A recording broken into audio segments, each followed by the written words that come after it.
This podcast is a quest for well-being, a quest for a meaningful life through the exploration of fundamental truth. Enlightening ideas, insights on physical, mental, and spiritual health. The inspiration is love. The aspiration is to awaken new ways of thinking that can lead us to a new way of being well. Welcome to Body, Mind, and Soul Healing Conversations.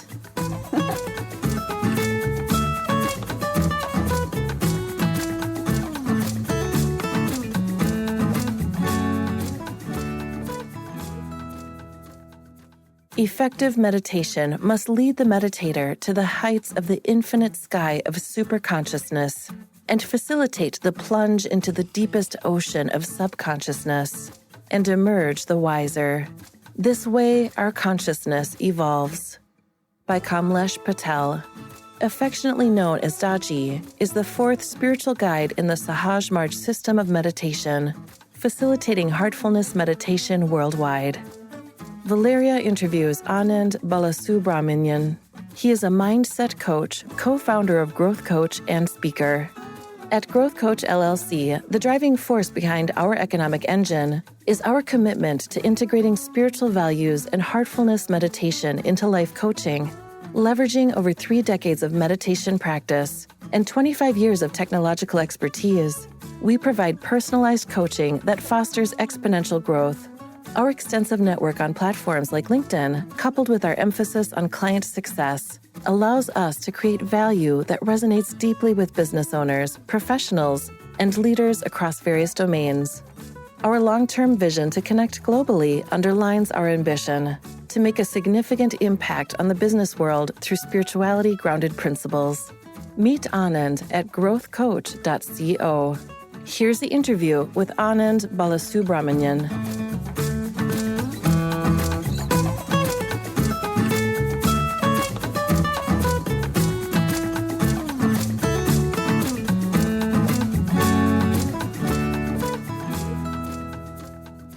In your own words, who is Anand Bala?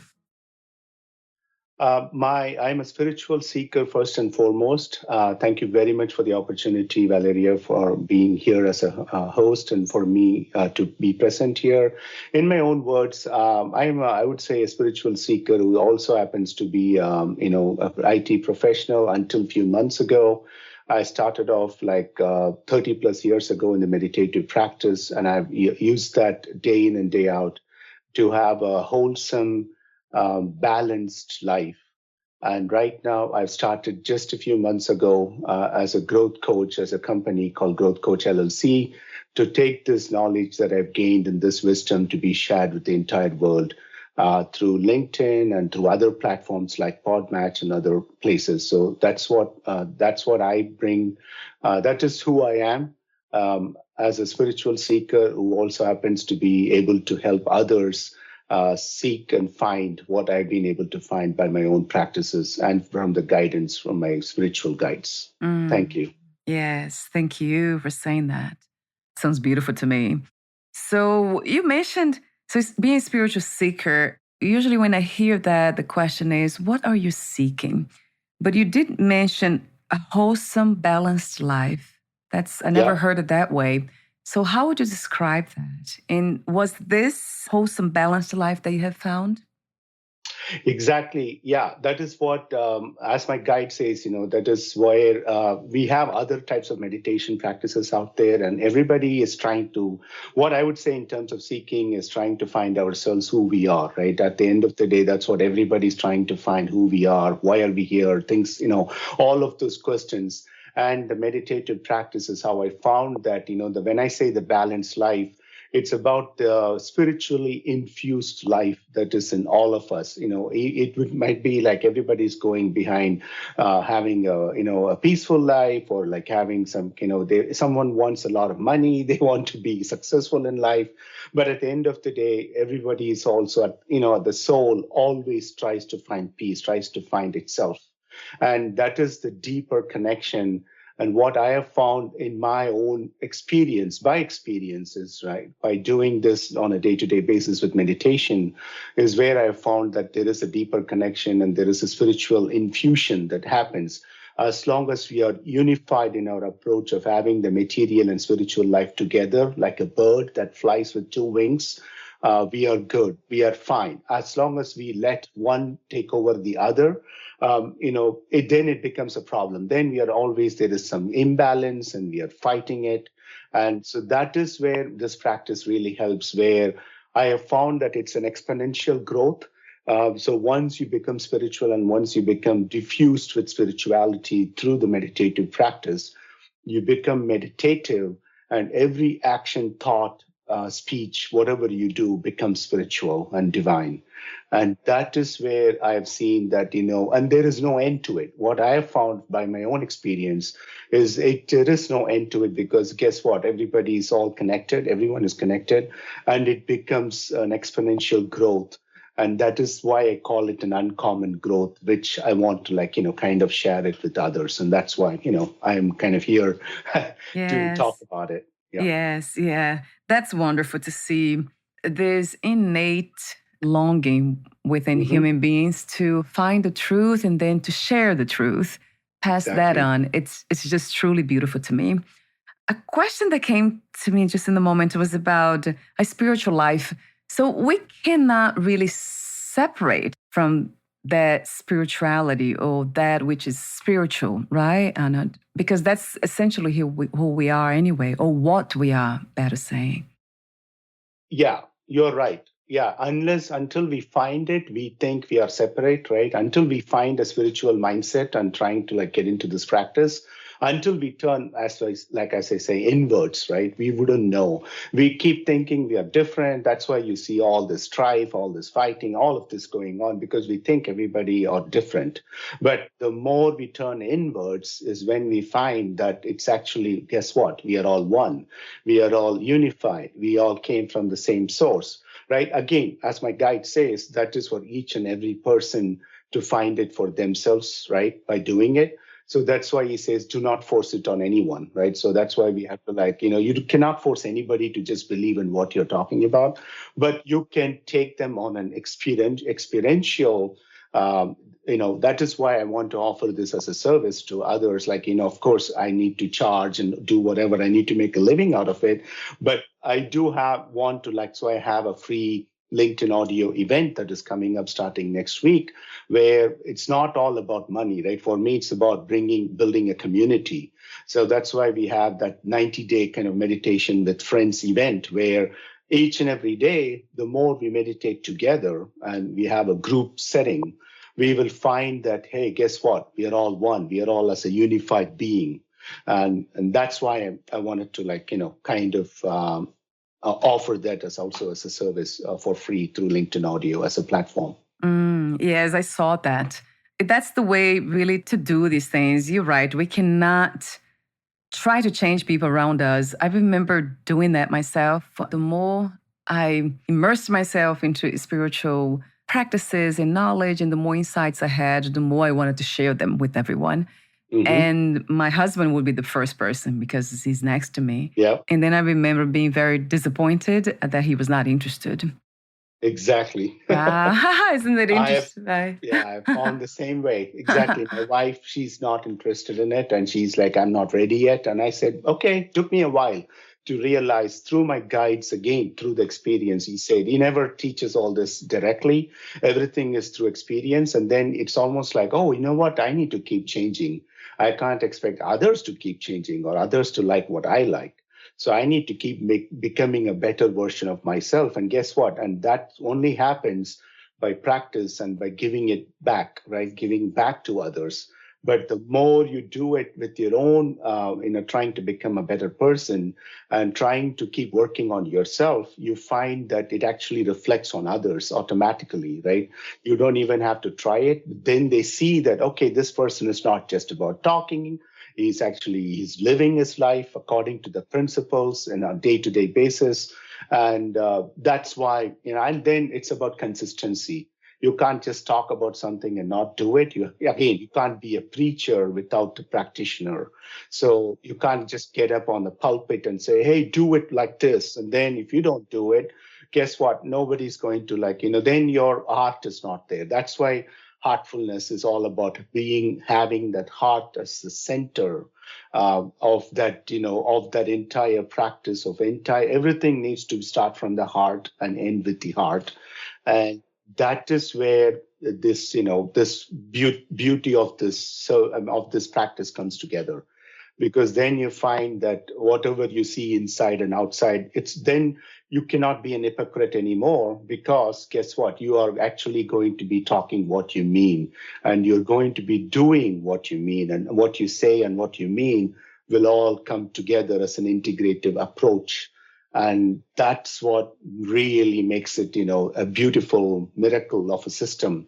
Again, only by practice, not again. The system, there are so many systems that are out there, but if somebody is not practicing and living it on a daily basis, on an every moment basis, as you mentioned earlier, it needs to be in that moment to moment to moment. You can't just do it in the morning and then in the afternoon be like, oh, I'm going to be a different person now. You can't do that. So it has to be a unified 24/7, 365 days. You have to live it, breathe it, and it has to become a part of you. True. And that is a practice, right, Anand? It's not something that we just realize in the moment and then it just automatically happens. We need to.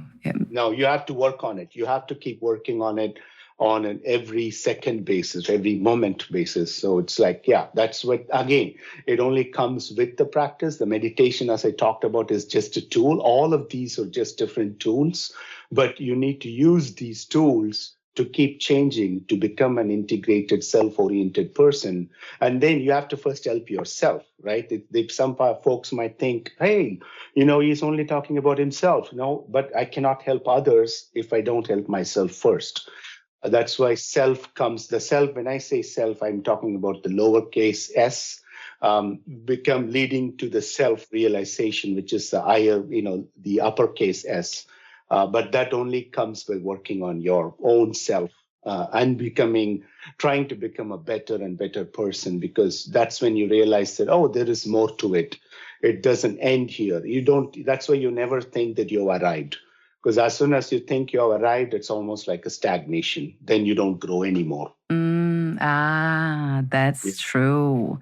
Yeah. So at the level of body, mind, we are always growing, always evolving, always integrating in a way that wisdom, those insights, spiritual insights, right, Anand? Not that they are separate.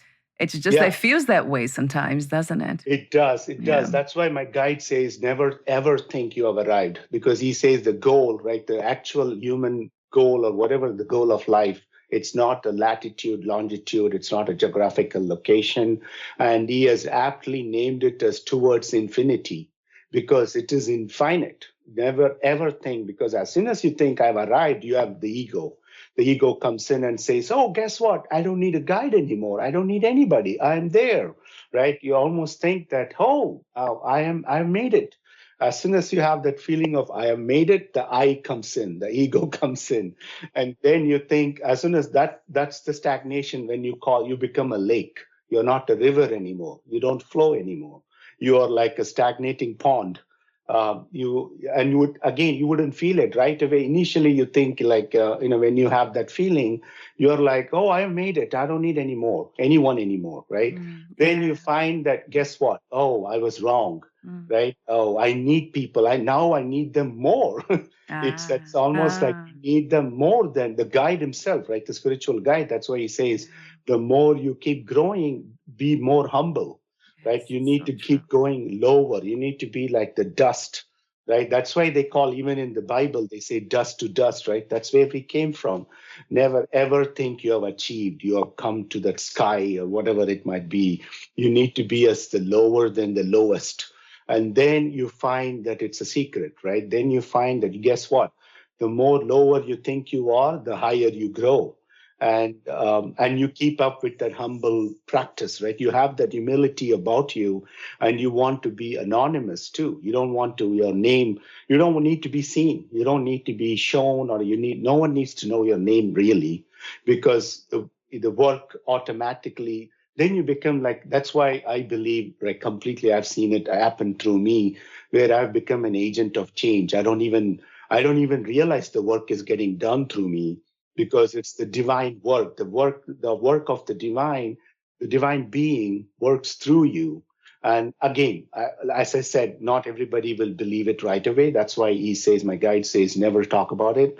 Don't give everything out. He's like, just, let them find out for themselves, because there are some things as a miracle that only comes with experience. You don't want everything to be written down and say like, oh, this is what happened to me, right? Then it takes that surprise factor out of it, because you want each and every person to experience it themselves by doing it on their own, like a science experiment.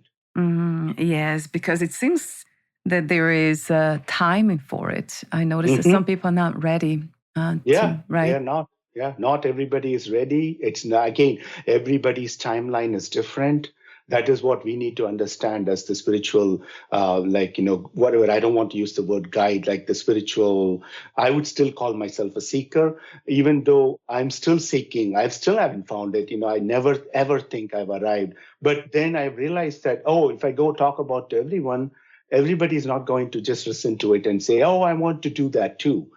They are not ready yet. They are not ready. Every person is having their own journey. You have to give them space. You have to give them the time that they need to find it on their own, by their own experience. And some folks may not even find it this life. You never know, right? It might be much later.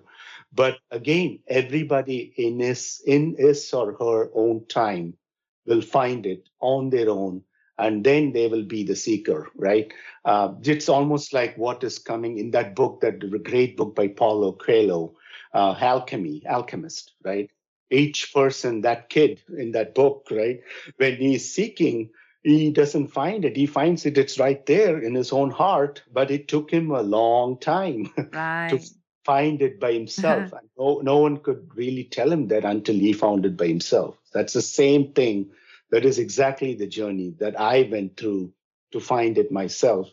And I wanted to share it with others now.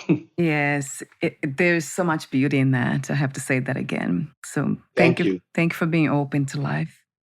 With that in mind, I guess, Anand, what comes to mind is, and hopefully it's coming from the heart too. That's how I usually think. I love the word heart. But I remember being my entire life actually searching for that space of happiness, of joy, of peace, in a sense that I could relate to everyone. People suffering, they could relate to me. It's almost like living in this paradise-like reality. I was seeking for that because of all the suffering that I went through, the body mind went through in the very beginning of this life journey. So now when I hear you saying, it makes sense to me that we are never done. We're always evolving from the body-mind perspective. But I do feel that there's something that can be realized, can be understood right here, right now. And that is, I guess, it would be the reduction of labels. Like, I don't have to say that I am a spiritual seeker or a spiritual founder or spiritually found, as I said earlier.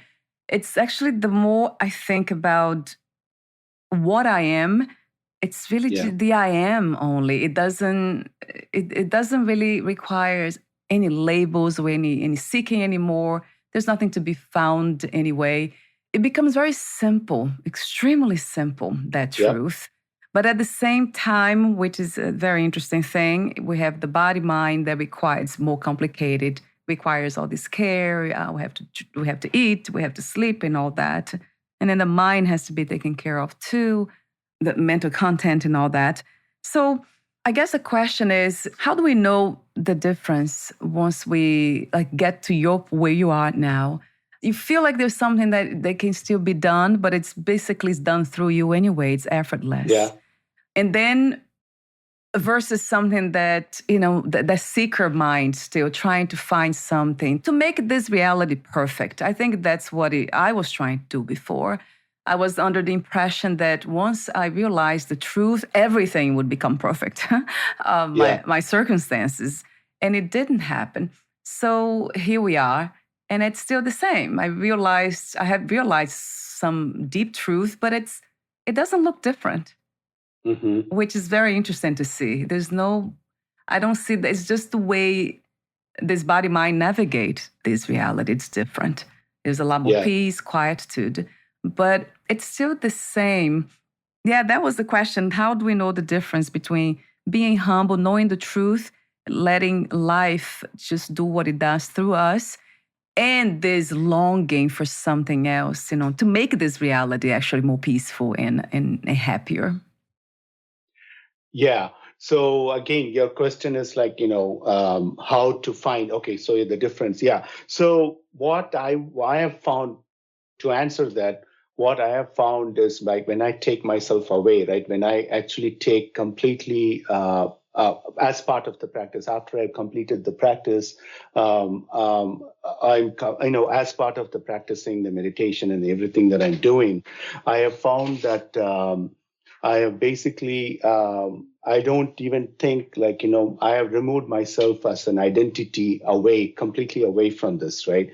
When I let the divine being take over. So I even have a special, there is a meditative practice. So there are multiple mini practices within the system, because the system itself, as you keep practicing, you keep finding the next gold mine. So where I have found is, I just go with God's work, the divine work that needs to happen. And as soon as I have basically take myself away, and when I take the doership away, right? When I let the divine being take over and do every single thought process, whatever it might be, again, that comes with practice. When I find that his work is being done through this agent of this, I call it the heart, body, mind complex, right? Just like what you said. So what I say is I have the sense of witnesser. So what I think of myself is I am just witnessing everything. Not just observing, I'm witnessing. Observing is your mind is still there when you're observing. But when you become a witness, almost like a video camera, what does a video camera do? It just records everything and just become almost like non-living being, right? Like a camera. What I do is I become a witnesser. I don't have the doership. I take all of that away. And then I realize that the work just gets done, the auto working, right? It's almost like the divine auto work gets done through this art, body, mind complex, which others call as Anand Bala. But to me, I don't even realize that it's me right there working. So that, again, I have realized only when I have done the deep spiritual work. And when others say that, hey, there was something special about the way you talked today, or this document, or this work that you did, or this video, when I see that his work, the divine work, actually gets done, when they realize that the guide is doing the work and they don't see me anymore, and that only came with experience. After a while, I realized that, guess what? It's not me doing this. There is no me, myself, whatever, this small being. When I let the divine being take over and do the work, and his work was being done through me, I realized that, guess what? I have become this witnesser. My guide calls it a paradox, because it takes a while to get there. Because you keep thinking that you are doing it, and there is even spiritual experiences that I've undergone. Initially, I thought, oh, I'm special. I did this meditation and I got this experience. It is happening to me. Then I realized, guess what? It's not happening to me. There is no me here. And once I became that witnesser person, when I started witnessing everything, that's when I realized this reality and the suffering, this pain, whatever, even my body is undergoing the pain, whatever it might be, it's not just me. There is no me anymore. It is him, it is the higher self, right? Right. That's why I call it the higher self. You could call it God, Jesus, guide, whatever it might be. It is that essence, right? That is that spiritual essence. It might be known by many names, but that essence is what does everything for you.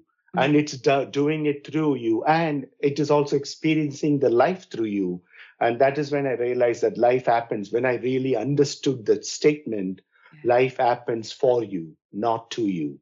Because that's when I realized, okay, guess what?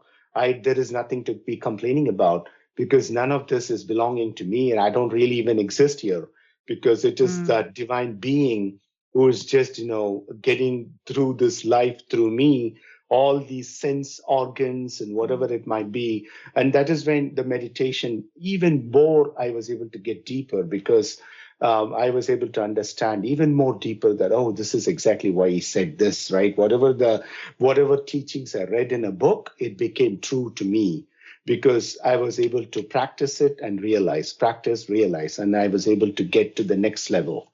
So that's why I think all of us, it again only comes with practice. And this heartfulness meditation, also, you have to practice it. That's why I say at least do it for 90 days, not less than 90 days, and then you need to journal it too. You need to write down what you feel every single time you do it. Because if you don't write it down, it is just something like a theory, right? It's almost like you did something, you didn't write it down, you didn't experience it, you didn't know why something happens. You lose track of all these, the beautiful thing about like breadcrumbs, what they talk about, right? You would not realize what you have gained if you didn't write it down. Whatever experience you're happening, if you didn't write down what you experienced or what is going on and what you got from this practice, you will forget what happened.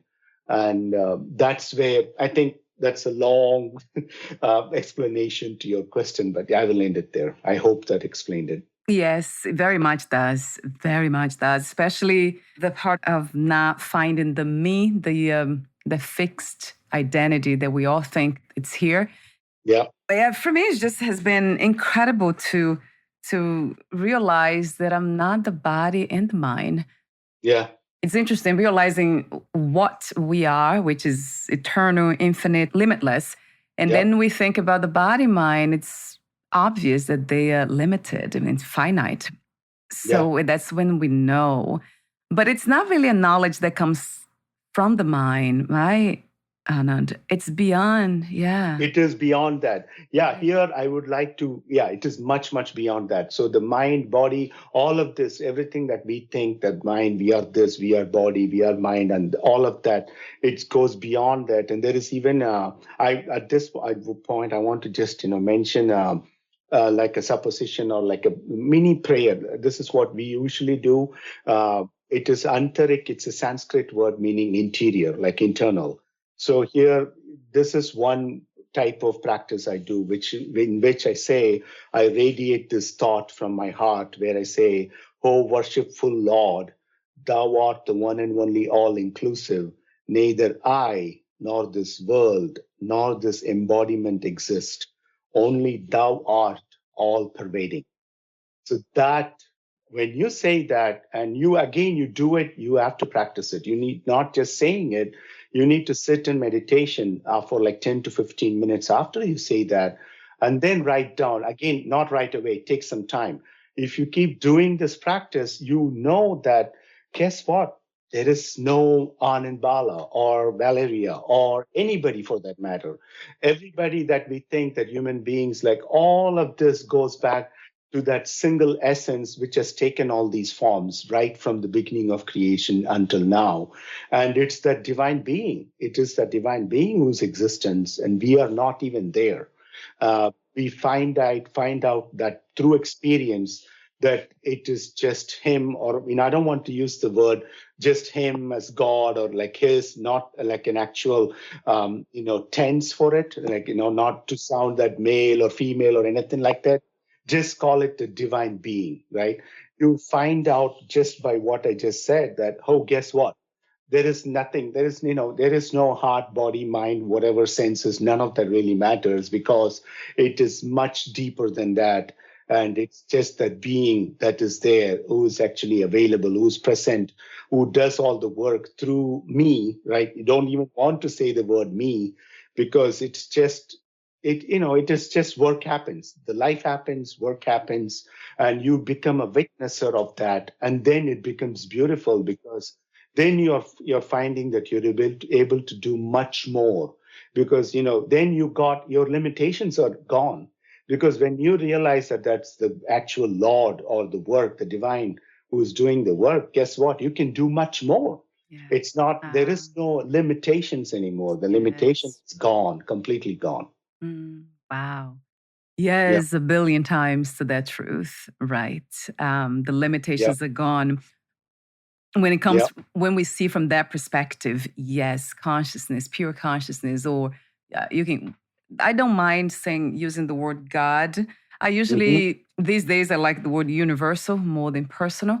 So when we realize that everything's universal, gosh, it's like life just doing what it does, happening. How amazing. I mean, it's really, truly wonderful to look from that perspective, to be able to see that, right, Anand?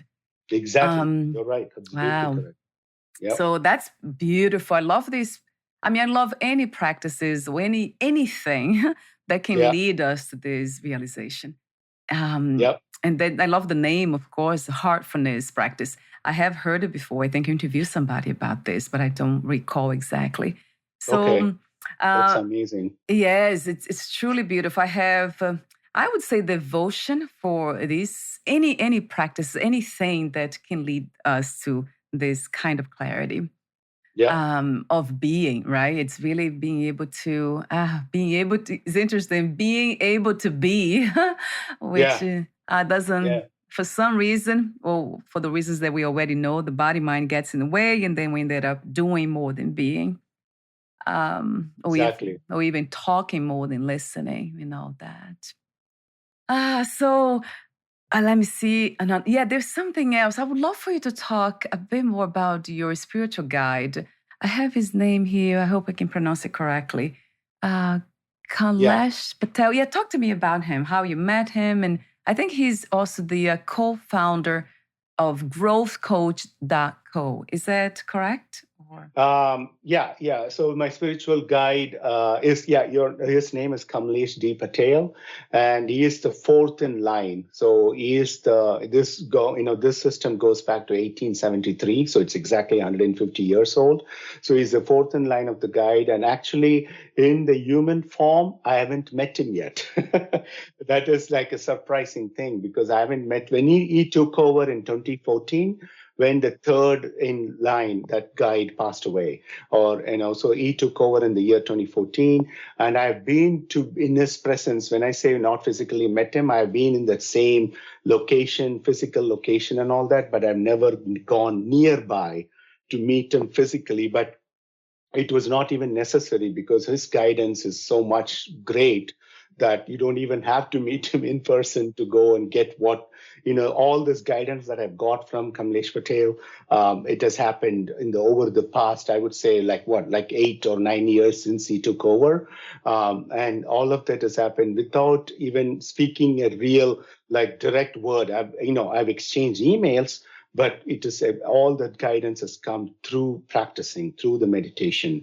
So he is the co-founder, so he is not directly not the co-founder of the MIC organization, but he is, I talk about him a lot, but people might think, he's also a co-founder. Yeah, but that's what I thought. Everything that I've got is through, basically from him. And if I was on video, you would actually see a picture of him in my back of my wall.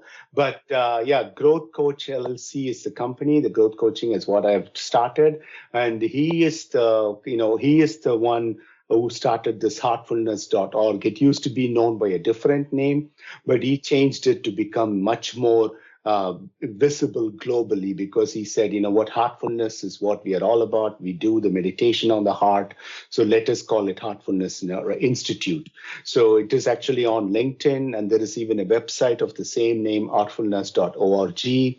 And my guide, he actually currently is physically located in the city called Hyderabad in India.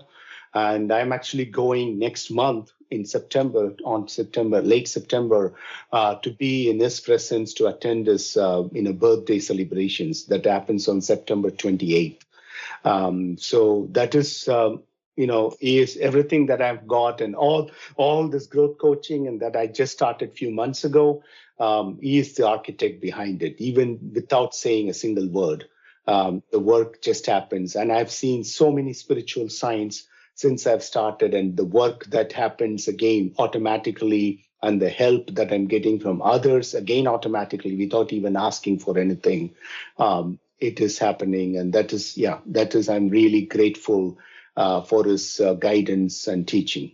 Yeah, how wonderful. It can be felt. That's interesting because, you do speak a lot of him, but it is a presence. It's something that doesn't require the visuals, the body mind. To me, it's very obvious. Thank you. Yeah, it's beautiful. It's not a topic. Yes, I know we talked off record about a spiritual leadership for entrepreneurs. That's a new course that you are launching, I believe. You already did, right, Anand? I haven't launched it yet. I'm in the process of, working on it. It will be launched I'm working towards launching on Jan 1st, 2024. So I have about 4 more months to go. Have the complete plan of what are all the different modules going to be. I even recorded a video today about it, and I'm going to be posting it on LinkedIn right after our call. So it is a course that takes into consideration all my 30 plus years of practice of meditation and my 25 years plus of IT experience. So that is when I said it's not just spiritual. It is about helping entrepreneurs like me who are out there, who are looking for uncommon growth in their own life, it could be their professional, business life, personal life, whatever it might be, where I'm going to, use this experience that I've gained and using the Heartfulness meditative practice to take them to the next level of growth, how they can get completely to their next level of growth, and how they can achieve whatever they might have thought is unachievable, using this course as one of the vehicles. And also, I'm also offering what is called Spiritual Mastery and Business Advancement, which is a coaching program. So the course will be available in a few months' time, but my coaching program and all the consultation and discovery sessions are available right now. I'll be, launching that, as part of setting up this business, within the next few weeks. All of this will be available. That's wonderful to know. And I do have them here. Yeah, the services on your website, I have them here. Being a spiritual CEO, it's one. Becoming a spiritual CEO. And then sounding board services. And then growth coaches, SEE 360 biz scan report. Yeah. So that was a long one. Yeah. So some of them I'm actually undergoing some changes that was offered with a few other co-founders.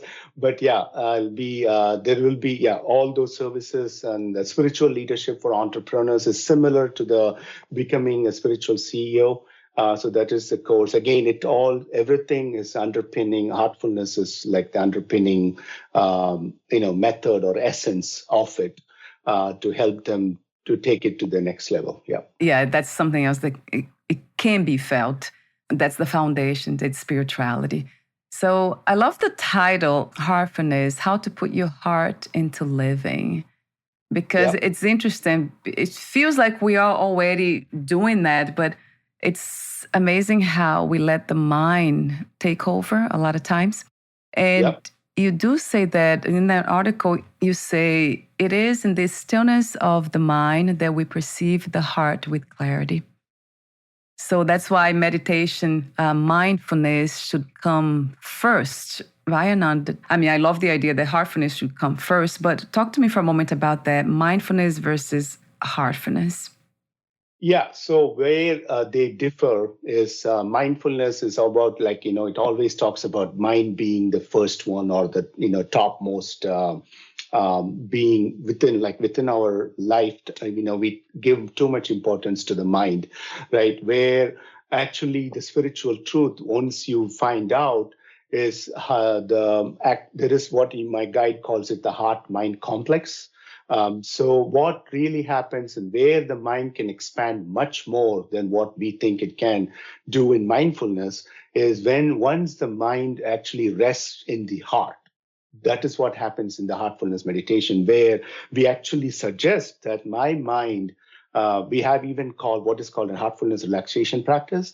And at the end of it, the last statement, we say that my mind is now resting in my heart, is what we say and end it. So what really happens in this practice is we don't give too much importance to the mind. What we instead do is we let the heart take over. When I say take over, it's not like a leadership of like a fight between the heart and the mind. What really happens is the mind basically subsumes or like integrates, or you can even say it merges with the heart, with the divine heart. And what then you find what really happens is your mind actually expands. That is when you had mentioned the superconsciousness state before, where it actually takes into that when from your small human mind, you can actually go into the divine mind, which is where it becomes into the superconsciousness state. That's what happens when it merges itself into the heart. So that's why we say don't just talk about mindfulness, because mindfulness, you're talking about like a small human mind, but we want to get to the point of the divine mind, which is nothing but the heart itself. So there is no, by practice, you will come to realize that there is no difference between the mind and the heart, because the mind and heart are unified. And the body, again, we think it's different, but you find that it's all integrated. Everything is just one thing, one being, which, goes back to what I said earlier, where you become a witnesser. When you take yourself away from it, then you find that the heart, body, mind complex is just one single entity, which goes into a superconscious state. And then you've realized that you have become, like you also mentioned earlier, Valeria, that we are universal, right? You become a universal being. It's not just one small microcosm of your human body mind. It becomes a universal being who is infinite, who's like, all encompassing. And that is the definition of God, right? When you think about it, you call him or her, whatever you call them, right? It's like smaller than the smallest, larger than the largest, and the shorter than the shortest, whatever all those, because the God really doesn't have quality, because guess what? Right. God has created all this creation, but God doesn't exist in the creation. He or she is outside of it. But then how do you experience it? When you take yourself away, you become the witnesser. And then you find out that, hey, guess what? There is no end to it. Now I become like that all-encompassing consciousness, which exists everywhere. And that is the major difference between mindfulness and heartfulness, and how you experience it for yourself is by going through this practice. If there is a goal, I know you mentioned earlier that we keep going. There's no really an end to this, but a beautiful placeless place to be would be this one, that from that, once we realize that we are one divine unit, and then we just see everything as one divine unit, one divine system. And then now compassion becomes so much easier to be compassionate, to be understanding of others, to love, empathy. That's what I have found. It's so much easier to navigate this reality, right? Absolutely, because then you find out that there is no difference between you and them, you and somebody else, right? It's all like when you call compassion and empathy, that really means self-empathy, self-compassion. Guess what? The self could be yourself. Yes. You can call it as yourself or the higher self, because then you find that everybody out there, there is no difference, because they are all mirror images. You're actually seeing the divine being in all of them. And then compassion and empathy, it becomes second nature, because guess what? You never see the difference between any of them, because then you're like, oh, I see myself in them. Because guess what? They are also a divine being. They are nothing but an extension from that same divine being. And then why would you hate anybody? No more hatred, right? Why would you hate somebody? Would you hate yourself? No, you wouldn't. So that's where, yeah, you're absolutely right. That's when it becomes very easy to become compassionate, because then you find that there is no difference. Everything is one. It's just, That's it. And then I guess the practice comes in. You speak, the heartfulness practice is beautiful. I love that. And that comes in when we still need to kind of see with clarity the residues of the separation. That has been my case. And when I look at my husband, a lot of times I see, some of the pain that was inflicted before, and then the mind sees that. And then immediately something in me that's very much conscious, aware of this divine, universal unity, it kind of comes into play immediately. It doesn't take that long. It used to take much longer. So now it's faster, that happens a little bit quicker. But it's still there. So that's why I love the idea of practices. We can't really be without them. I noticed that when it comes to body-mind, obviously. Exactly. You're right. Absolutely right. Yeah. So we almost at the end. It has been a beautiful, let's say, celebration, Anand. Yeah. That's how I say it when I meet people like you. Thank you very much. It's a celebration of being. Yeah. Thank you so much for doing what you do in this reality, for the inspiration. Thank you. Thank you, Valeria. Thank you very much. And thanks a lot. Thank you. Before we say goodbye, would you like to add anything else, Anand, that we didn't discuss, that you forgot to mention? I forgot to ask anything? No, I think we covered a lot more than what I thought we would cover. So I think I have nothing else to say, but just to say that thank you very much for the opportunity. And if anybody wants to connect with me on LinkedIn, they can all the time. I can end any questions you have about heartfulness. I can be there. And I'm not the only person. I just want to mention that there are like a set of about 15 or 16,000 trainers around the world that are helping the guide to take this forward. And I just wanted to mention that it's a global system. It is in around 170 plus countries. And I'm really looking forward to helping all the people through LinkedIn or other platforms that are out there to realize how this system or this system of practice can be used in all walks of life, and for, not just business reasons, for any type of reason. And then you realize that you have become a giver without knowing it yourself. And that's the beauty of the system. And I will thank you so much for the opportunity. Thanks a lot. Thank you, Anand. So I'll have the website and I'll have the LinkedIn link on your podcast profile. Both will be there. Great.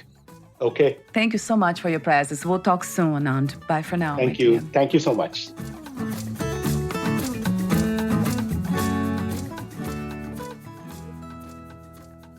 Thank you for listening. To learn more about Anand Balasubramanian and his work, please visit growthcoach.co.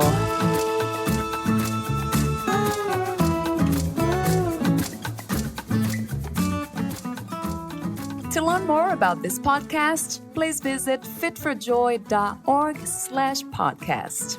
Thank you again for listening, and bye for now.